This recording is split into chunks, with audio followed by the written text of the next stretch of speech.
Welcome back, guys, to the I Love Wrestling podcast. I'm your host, as always, Justin Wright. Today, we're doing something a little different. Got two guests on the show today. We're welcome back both Zander P. Gabriel and the Hammer Lord, Jami Jameson. How are we doing, fellas? Doing all right. Yeah, doing real good. I'm glad you brought us both back. I appreciate it. Thank you, Justin. Of course, like I said off camera, you guys have been on quite the roll since the last time I talked to you, I believe at the end of November. Quite the 2 months. I'm excited to dive into those 2 months and maybe get a sneak peek at what we got coming next. Absolutely. Same. Uh, before we get started, do you guys want to give a shout out to y'all social medias and maybe any upcoming events? Jamie, You can go start. ahead. Yeah. My Instagram is the Hammer Lord _. My Facebook is Jamie Jami Jameson Jameson, and I don't really screw with any other social media. Yeah, that's fair. My Twitter, Facebook, and Instagram are all Zander P. Gabriel. It is a picture of me with my hat on. Hard to mistake me. I'm active on Facebook and Instagram, really going away from Twitter. I am on Blue Sky. I've not really ventured much into it yet, so I'm not posting much. I always like to shout out my YouTube page, which is also Zander P. Gabriel. That's where I post all of the video content that I make before I release it on my other social media. Sometimes I release bad cuts of any videos or content that I create just because I feel people want to see them. So you can always get behind the scene things, things before it happens, and things that are going to happen. I'm going to start off. Last time me and you talked, Jamie and Xander, it was right before your big matchup with Victor Benjamin. I think our conversation happened right before that contract signing. In the contract signing, you got kicked in the head with a studded roundhouse kick, got some color. What was your reaction to the happenings that happened at said contract signing, and how did you feel coming out of it? I thought I thought Victor was being a little bit more vocal than I was expecting him to be, and I thought everything was going our way up until I got kicked in the head, and I was definitely not expecting studded dress shoes. That's not something you see very often, so that threw me through a loop, obviously, and he definitely was up that night. But that night wasn't the night that he needed to be up ultimately. Xander, like after seeing something like that, uh, what's your game plan from there? Does the game plan change? Does that change how you guys look at the match going forward and how you help Jamie prepare? Yeah, it definitely did. If you're able to follow us through November from IWC Winner Takes All, where the contract signing happened, I feel that Jamie and I might have underestimated Victor's MMA background and his skill. Um, and I think that's because Jamie had such a long history with him for over 8 years. They knew each other, they crossed paths, but never actually got in the ring together. Jamie excelled at being a hardcore wrestler, doing things that you would never want to see a human person have to go through, pain, suffering. Victor excelled inside the cage as a cage fighter. And he had, like Jamie said, he was up on us that night because he took advantage of some of the MMA skills that we lacked. Flash forward to December, Pittsburgh Classic. I believe it was a last man standing, anything goes match. He didn't have it up on us because that's when Jamie's skills came into play. The MMA skills were not a factor. Jamie, the Hammer Lord, was the factor, and that's why we won that match ultimately. Yeah, and I think honestly, him bringing the studded dress shoes into the contract signing opened our eyes a little bit to what he could bring into the actual match, which he brought a ton of things, a ton of his own weapons that he ended up having what looked like money blocks, but it was a brick, and he ended up having a money bag that was filled with bricks, and he got his wrist tape, and he dipped it in his glass that he brought.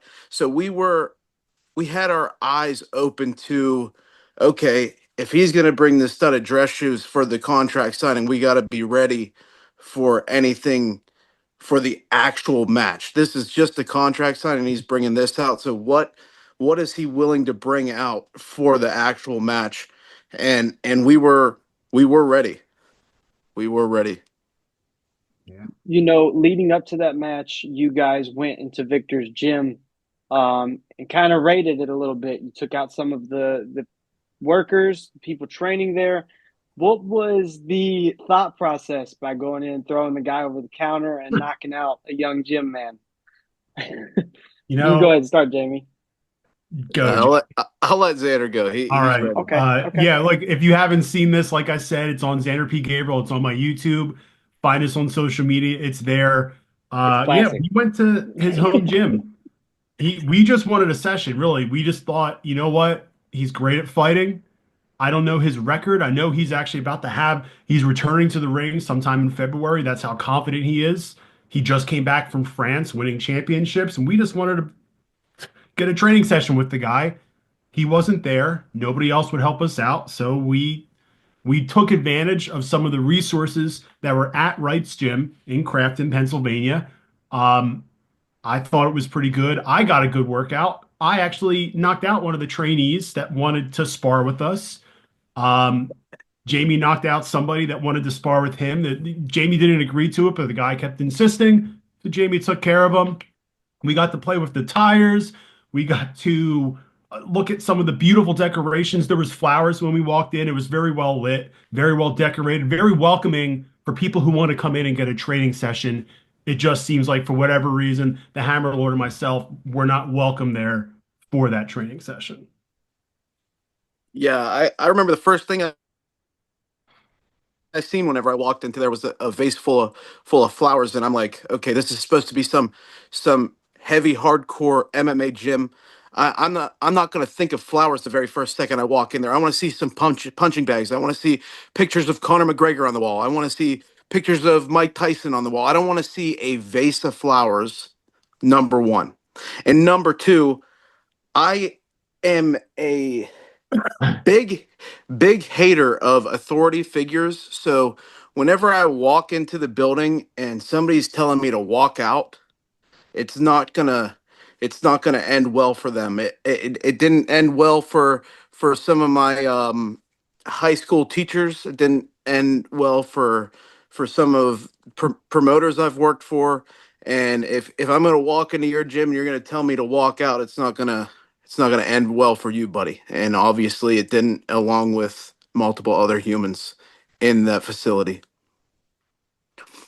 Definitely. So before facing Victor, you had a clash with an old friend on the way there. You faced Elijah Dean, I believe, on November 27th before you made it to the fight with Victor. Did Was you overlooking Elijah at all, or was you focused on Elijah going into that match before getting to Victor? See, I knew what to come from Elijah, but I also knew that Victor was in the back in the same venue, and I'm getting ready to throw it down with this guy next month, and we've been going at it for some time. So yeah, my focus was definitely more on the fact that Victor was in the building that night over Elijah Dean. Um, and maybe that threw me off a little bit, but really whenever I get into the ring, I'm focused on who's in the ring, and he definitely played some games that I wasn't expecting from him that night, and it ultimately cost me the match. Xander, how do you in that situation kind of help Jamie stay focused on the task that is at hand? Well, first off, we had to reconcile afterwards and help Jamie understand, help the Hammerlord understand that it wasn't his fault. Now, I'm not going to point the fingers back at me. Due to extreme circumstances, I was unable to make that event. We were unable to get together beforehand, come up with a game plan. If you, again, go to any of our social medias, you'll see Victor Benjamin was there. Victor Benjamin attacked Jami Jameson. So, exactly what he just said, he was in his head the whole time. And as much energy and as much effort Jami Jameson could have given to Elijah Dean, he had to have his head on a pivot, a head on a swivel, watching out for Victor Benjamin. Now, Elijah Dean, again, like the Hammerlord says, he's a crafty wrestler. He's not a slump. He's not an idiot. It's not like Jamie got beat by, Elmo from Sesame Street. No, he got beat by Big Bird, the head Muppet of all the freaking little tiny Muppets that are running around on 123 Sesame Street. All right. Elijah Dean is a former IWC heavyweight champion. This guy's a former one of the longest reigning tag team champions. He has the notches in his belt to meet Jamie at his level, but on a fair night, on a night where Jamie and I, when the Hammerlord and I can game plan, on a fair night when he's not having to worry about some MMA fighter jumping him in the back locker room, Hammerlord's going to come out on top. And I know we're going to jump into that match later on, so I won't spoil it. I'll follow you the timeline here, but yeah, we reconciled afterwards. We understood where our deficiencies were, and we know that's not going to happen the next time he meets up with Elijah Dean. Going into your match with Victor, there's a lot at stake. The match stipulation obviously puts the pressure on a little bit. But going in, there was a lot of symbolism before you even made it to the ring. Jamie, you're wearing the Michael Myers mask. Zander, you're wearing all white. What was what kind of symbolism or things were those meaning going into that match? If you get what I'm trying to say. So, I felt like I was in a transition, and Xander seen that with his own eyes, and he actually brought up the idea of being creative with the entrance, and he knows I'm a huge fan of Michael Myers, and I own many Michael Myers masks. And he thought, well, if you're in this transition, if you think that you're going to be transitioning tonight, then you need to make a statement. You need to be the Lord that you think you are, because at the time I felt like I was a monster, and I wanted to show up as the monster. So I showed up as Michael Myers, and at the end of the night, if I could get the job done, which we did, I felt like I transitioned from the monster to the Lord, the Hammer Lord, and Xander being in the white, the all white, he's my white horse in the IWC. I agree. Xander, what is that? What does the white horse mean exactly? The white horse is the light at the end of the tunnel that you want to go towards. I was the beacon that Jamie needed to follow in order to have his eyes open and realize his potential, that a monster is great. A monster can destroy, a monster can cause mass destruction, but a monster is not out there to win championships. A monster is not out there to entertain the fans. A monster is just destroying things, causing destruction. I was the white horse that helped Jamie guide his way into becoming the Lord that is going to destroy things and also win championships, also win matches, also beat MMA fighters. And in my opinion, now also going to beat former heavyweight champions, current heavyweight champions, potentially here on the rise. Jamie just needed guidance. He was on the verge of greatness. Victor wanted to impede on that verge. And I knew we needed to put Jamie in a position where he felt like he was now transcending to the next stage of his career, which is the Hammer Lord, which is brought on by that idea of Michael Myers, who's the unstoppable monster, but he always has a purpose. He always has some terrifying, that's what makes him scary. Michael Myers has a purpose. He wants to kill for a reason. Jamie's not just a mindless monster. He's a monster with a purpose. He's the Hammer Lord. And then also a little bit of extra information for the white. It is my understanding that for very, very serious matches in everybody's career, you will don white gear, entirely white gear, only to be worn on one occasion. So, for respect for Jamie's transition to the Hammer Lord, and I'll be honest, for the respect of the fight that Victor Benjamin brought, I felt it was appropriate to don a one-time worn outfit for that match. I do not plan to wear that again, but who knows? If another big serious match comes up, I might dazzle y'all with something new. Okay. Okay. That match with Victor was nothing short of brutal. I mean, superplexes off tables, sledgehammer shots, the whole nine. Everything, it was very brutal. How were the both of you feeling after such a decisive win over Victor Benjamin? Um, I was feeling, I was feeling really good. Whenever I heard the ref count to 10 and walking back through the curtain, I felt like, I felt like I had a bunch of new eyes on me when I was walking to the back, and this is real because I felt like they were like, oh shit, Jamie, Jamie's doing something serious here, and he's not playing around. I walked through the curtain, straight back to the hallway to where I sit. I didn't say a single word to anybody. There was many people there staring at me when I walked through.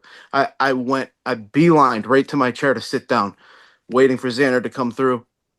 And we sat down and we talked, and we were like, we need to get a camera ready, and we need to film and talk about our next steps. And it felt great. It felt great. Um, I'm pretty sure you felt the same way, Xander. It felt like we achieved something that we were fighting for months, for months. Yeah, it was like a realization moment, I think, for the both of us, because there's a lot of wrestlers who are great from bell to bell. There's a lot of wrestlers who are great when they enter, then they get in the ring and they fall apart. There's not a lot of wrestlers who, as soon as they go through the curtain, are just on fire 100% of the time until they go back through the curtain. And as much as I respect Jamie's past, every single match, it's a reason that I pursued him as one of my clients. I think this was one of the first nights in both of our careers that as soon as we stepped through the curtain till the moment we left, we were 100%. We were the best oiled machine in that building in that night. And I think going forward in IWC, we both realized the match and the accomplishment that we both achieved. And like you said, Jamie, everyone else recognized it too. There were people that were scared of Jamie when he came back. There were people that were happy for him. There were people that were sad because they know they cannot live up to the Hammer Lord. It was a realization moment for both Jamie and I, but I think also the rest of the roster. They recognized that. And if they didn't recognize it then, they're recognizing it in 2025. Jamie, last time we spoke, you were the country hammer. This time we're speaking, you are now the Hammer Lord. We touched on a little bit, but what would you say is the biggest difference between the country hammer and the Hammer Lord? Uh, the Country Hammer was a name given to me, which was a name that I felt fit me at the time. But being at IWC for the past 2 years, and being called the Country Hammer, it hasn't felt like that's not me. That's not my name anymore. That's not who I am anymore. So the biggest difference is just who I've become in the past 2 years since aligning myself with Xander Gabriel. Um, Being called the Country Hammer for the past 2 years has felt wrong, and it's felt like it's been a disservice to me. And we've been waiting for that transition to finally get the Hammer Lord name out there, and it's a name that I've given myself. So that's the biggest thing. The Country Hammer was given to me, and it felt right at the time, and now it doesn't feel right anymore because I know that I've evolved. I know that I'm doing bigger and better things. I know what I aspire to be, and I know what I'm going to be, and that's exactly the perfect name for who I am now, the Hammer Lord. And yeah, that's the biggest difference, is that that's a person I'm no longer anymore. I'm a new being. I'm a new professional wrestler. I'm a new person here at the IWC and many other companies as well. Do you guys think that was a way for you to shed some skin out with the old and with the new, kind of? 100%. Okay. Xander, do you have anything to add, or you want me to move on to the next question? I'll just add that as the country hammer is just a tool among many tools that someone might use to accomplish something. The Hammer Lord is not just one in a set of tools. It is an indistinguishable owner and entity of all tools. He's not a tool anymore that is used inside the ring. It is his ring. He is the Lord of hammers at this point. And I realize that some people are going to go ahead and poke fun at it on social media because Lord of the Rings, Thor, all that stuff. And let's be honest, Jamie, when you first brought that up, that was something I warned you about. And you said, I don't really give a fuck. Excuse my language here. You didn't give a fuck because that's how you felt you were transitioning. You knew the value of what you were. You weren't just a tool among many other tools. You were the whole fucking toolbox, man. You're not just a wrench. You're not just a hammer. You are the Hammer Lord. This transition was necessary, and we had to put a pin on it by changing your moniker. And I think that we chose correctly. And I think it's going to be very successful for both my client, the Hammer Lord, and myself, Zander Gabriel. Okay. You know, Reloaded is one of the biggest shows of IWC, if not the biggest show of IWC throughout a calendar year. Xander, how did you go about helping your client, Jamie, here prepare for such a big event? Not easily. As Okay. someone who has been picked by the reset button and gone on to win IWC Tag Team Championships, I do know how to prepare for the randomness, for the erroneous possibilities that could potentially be the outcome of the reset button picking you. We had to plan for not just an IWC Tag Team Championship match, a high stake championship match, arguably the women's championship match, heavyweight championship match, tag team championship match, or the 16-bit challenge. There was plenty of other opportunities for Jamie to get picked. We also had to pick for the opportunity. What if you don't get picked? What if the button doesn't land on you the entire night? Where do we go from there? Jamie and I prepped for every single possible situation, not just how to handle it the night of, but how do we handle it going forward? Because we knew, what if you do get picked for the button, the 16-bit challenge reset button? What if you do win? It's not just enough to be prepared to win it that night. What do we do with it going forward? Now, obviously, we couldn't prepare for this outcome where the Hammer Lord wins the match and is not given the power of the reset button, which we'll explain, I'm sure, in a little bit, Justin. I'm not going to get ahead of us, but preparation for every possible outcome, because there are infinite outcomes thanks to the reset button. That is, like you said, our most popular event of the entire year because it is the most unpredictable night in professional wrestling. Do you think, Jamie, that he prepared you properly going into the event? I believe so. I mean, there's a limit to what he can prepare me to because there's an unlimited amount of options to what's going to happen.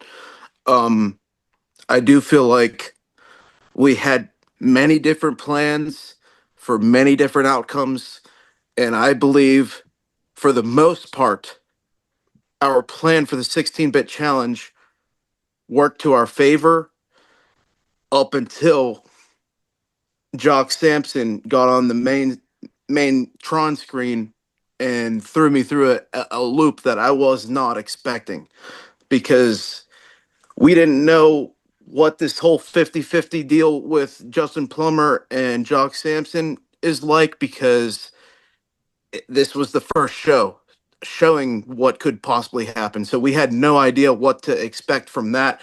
I know I wasn't expecting to have my name announced as the winner of the reset button and my hand raised high and the button given to me.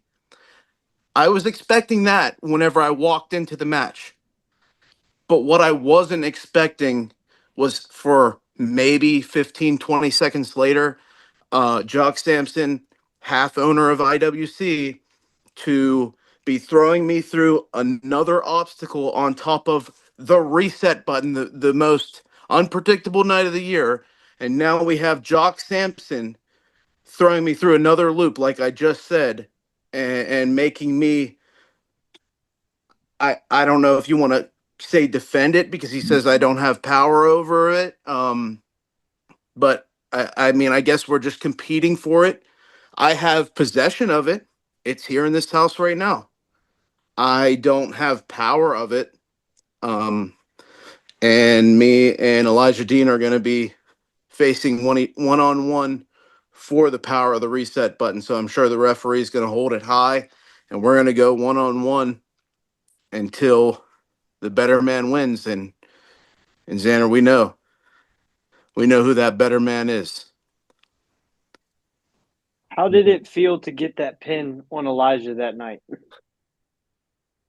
It felt fantastic. It's been a couple of years since I actually got to get the 1-2-3 on Elijah Dean, especially just losing to him and Wheeling a couple months prior, and knowing that he's a former IWC World Heavyweight Champion, he's a former reset button winner, a former best friend, a former worst enemy, all that to get the pin, no matter how I got it, because I don't give a fuck.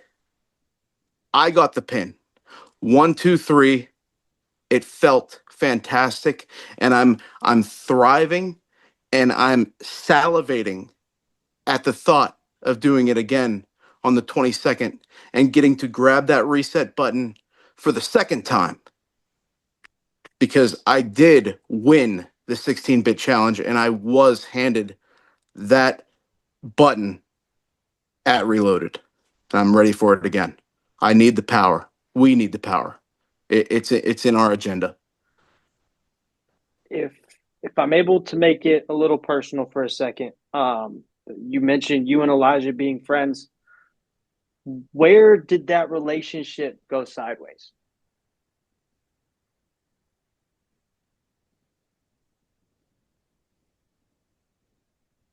Um,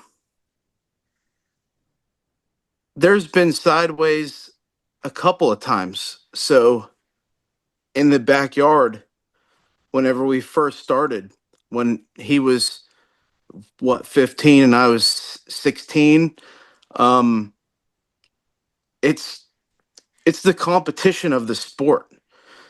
Uh, that's realistically what it all comes down to. Each time it's went sideways because we've became friends, became enemies, became friends, became enemies, became best friends, became worse enemies. And I'd say it's the competition of the sport of professional wrestling is what ultimately um, turns it sideways for us, because he thinks he's better and I think I'm better. Uh, and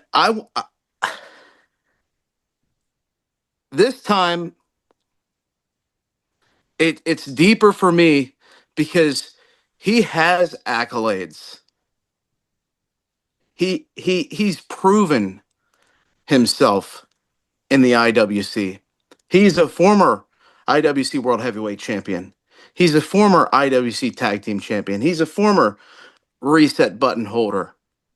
He's one of the longest reigning IWC Tag Team Champions in history, like Xander said 10 minutes ago. It's deeper this time. It's like I've said for the past few years. I've never reached anything like that at the IWC, and it bothers me. It it bothers the hell out of me. So that's what has made it turn sideways.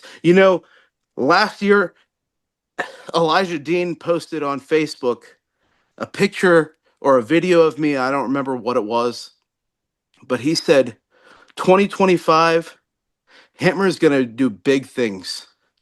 Hammer's going to do big things in 2025. He said that as my friend in 2024. And I knew damn well I was doing big things in 2025 because I was doing big things in 2024. But but the big things that I did in 2024 aren't going to be like the big things I'm going to do this year. And that post that he made last year, I'm doing exactly what he said at the expense of Elijah Dean and at the expense of people like Victor Benjamin and at the expense of future and past world heavyweight champions, because that's what I'm going to do this year, and I don't give a damn who you are. And I'm proving that by doing it to one of my best friends, one of my former best friends, I should say. That's where it turns sideways, because I'm tired of being the guy who's not making the accolades here. And it's my turn to turn up a notch. And I'm doing that, and I'm proving that. And I have been for the past year. And it's only going up from here. Zander, what's your plan to help your man here, Jami, walk out of Civil War the victor against Elijah Dean and have possession of that reset button? Given all the things that I've seen Jami do, I hope at this point that he still needs me at his side, because he is a well-oiled machine that is running and accomplishing a lot of things by himself.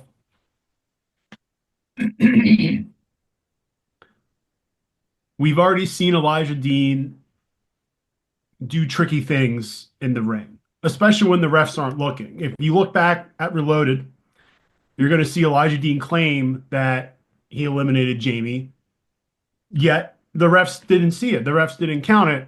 So I don't know what he's talking about.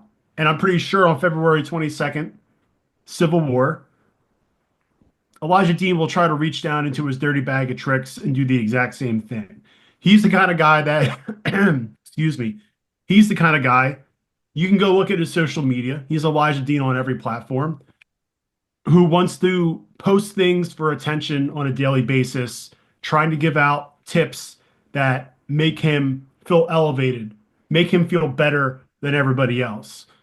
Whereas Jami Jameson, my Hammer Lord, doesn't need to post things on social media to make himself feel better than everybody else. Jami Jameson just knows that he's better than everybody else. So our plan going in to IWC Civil War on February 22nd is to maintain being better than everybody else, maintain being better than Elijah Dean, knowing that we don't need 500 likes on Instagram to shove a sledgehammer up Elijah Dean's ass, knowing that we don't need to share everything to every single one of our clients so we can wipe the floor with his stupid, bald, shiny ass head. It won't be a cakewalk. It won't be a cakewalk. We both recognize that. Like we said, when we were messing with Victor, we realized after we had a contract signing, after we were messing with Victor Benjamin, we might have taken him for granted. Elijah Dean, we have a history now. You said it was, what, 15, 20 years of friendships, Jami? He knows the tricks that Elijah Dean can pull. So we have to prepare for things that Jami has faced already. We have to prepare for Elijah Dean's dirty tactics.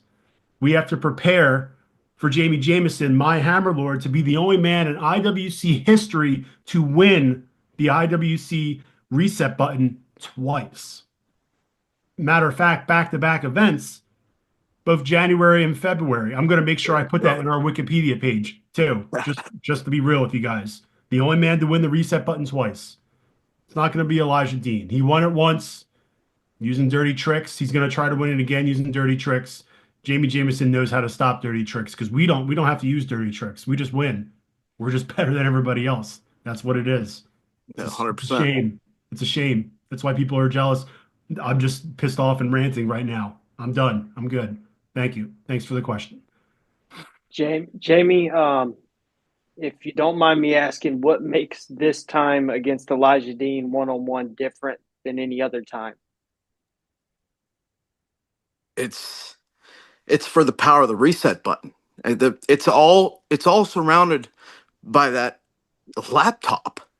Um, we've faced many times for many different accolades in the yard, different wrestling promotions.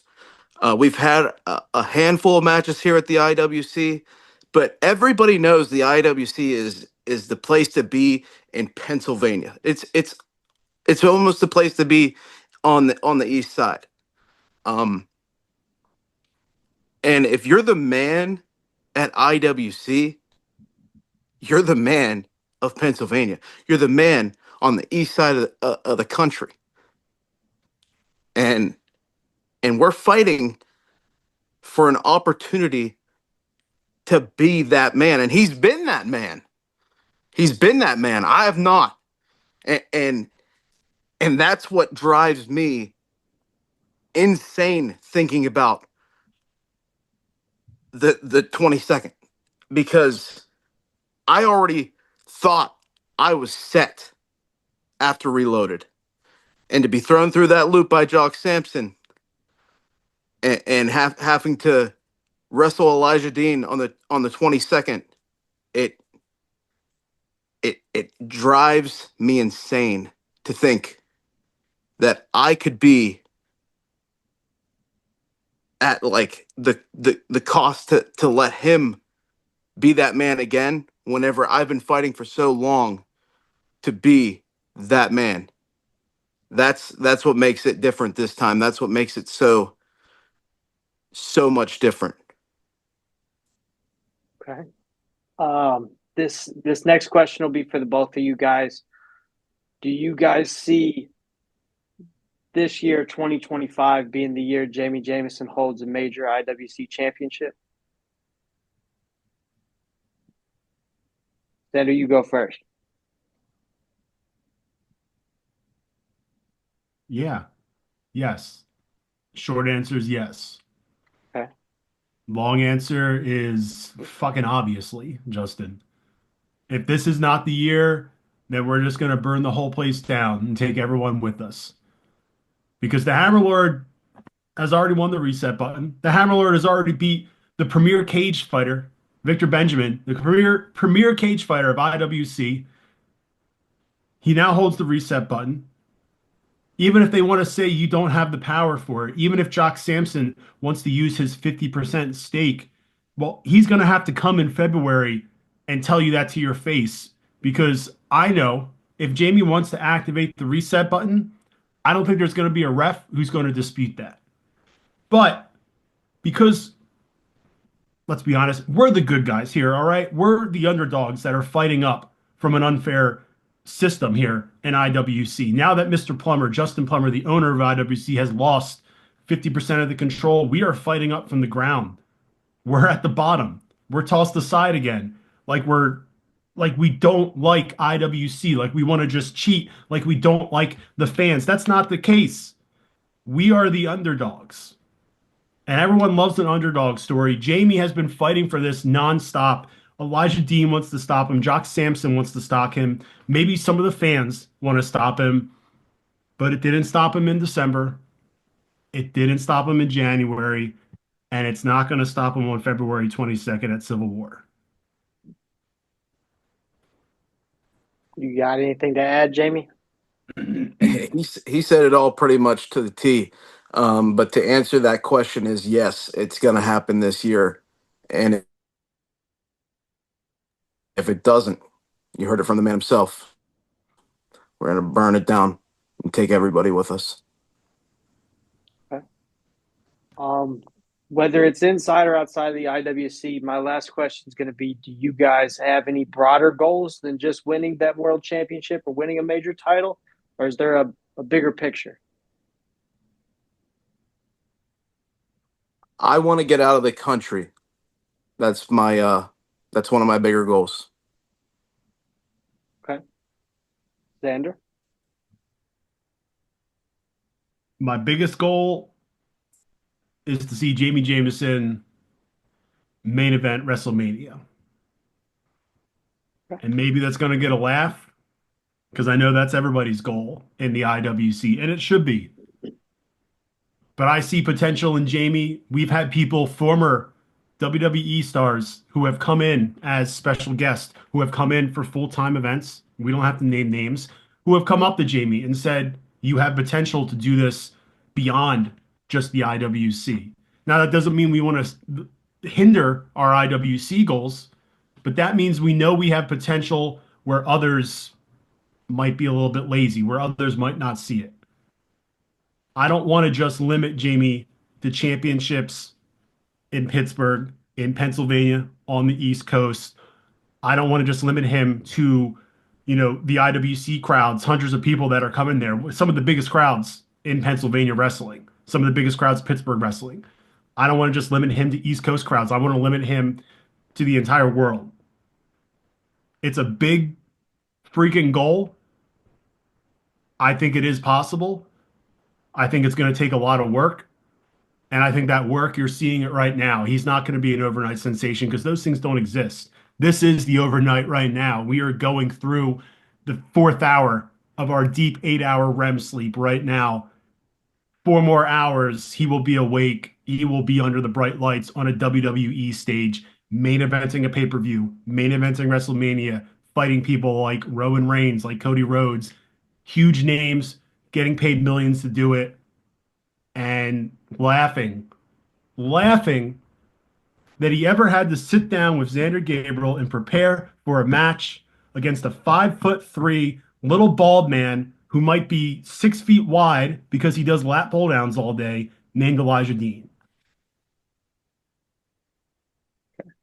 Fair enough. I think, guys, everybody should be paying attention February 22nd for Civil War. Jami, I'm in your corner. Don't worry. I'll be paying attention. I'll be watching. I don't think I have to say I'm rooting for you because I think we already know who's going to win. But with that Respect.